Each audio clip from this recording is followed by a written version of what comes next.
If you're in a hurry to create a website and don't have the confidence to build your own layout, you might want to consider using one of Dreamweaver's predefined layouts.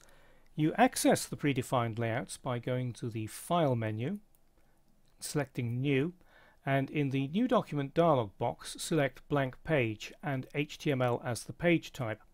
And in the Layout column here you've got a choice of 2 layouts. Older versions of Dreamweaver had considerably more, but these are the basic 2 layouts that are still left in Dreamweaver, and they both use HTML5 structural elements. If you select the first one, 2-column fixed, right sidebar, header and footer, you get this little preview here, and it explains that it's 2 columns, all widths in pixels, with a right sidebar, header and footer. You might wonder why there isn't one with a left sidebar. Well, it's very easy to move the sidebar from the right to the left. And the other one is a 3-column fixed header and footer. So in this one you've got sidebars on both sides.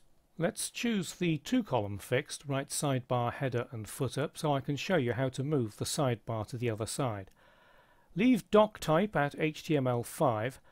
Layout CSS, you've got the option to add it to the head of the document, or if you open this menu you can create a new file or link to an existing file.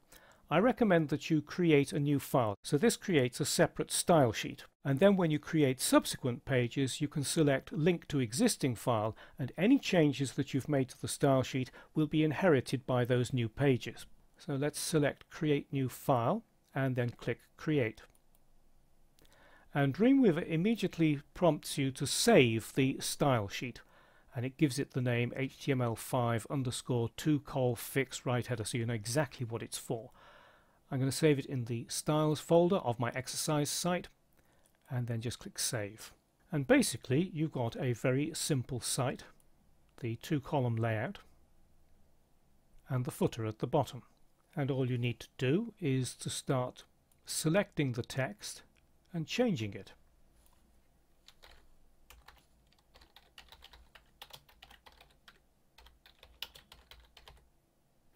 All the text in the page actually gives you instructions of how to use one of these predefined layouts.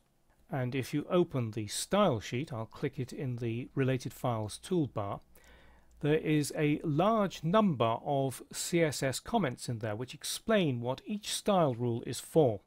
So even if you're not very familiar with CSS, if you read through these instructions you should be able to make some simple changes to the predefined layout, making it look more like your own web page.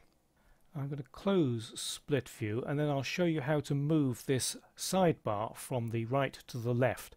So let's just close the Files panel and then in the CSS Designer select the style sheet in the Sources pane, and then what we need to look for is the sidebar. There it is, sidebar 1. If we select that and then click Show Set, we can see the properties that have been set for it. And down here you can see that it has been floated to the right. So if you change that to float left, it moves to the other side, and it's as simple as that. This small navigation menu here has got 4 dummy links in it. If you want to add another link, just click at the end of the last one and then press Enter or Return. It looks as though you've got nothing new, but you can then start typing.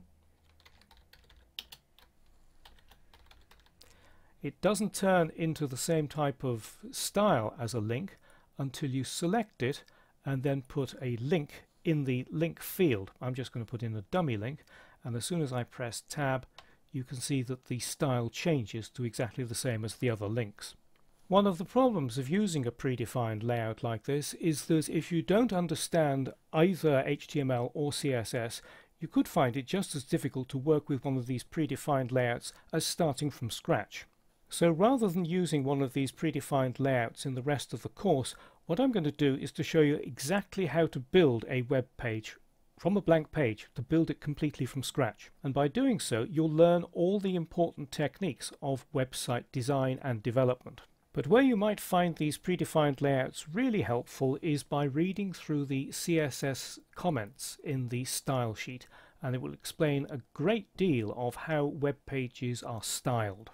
And the predefined layouts are also extremely useful for experimentation. If you just want to start off with something basic and then start experimenting, certainly do try working with one of these two layouts.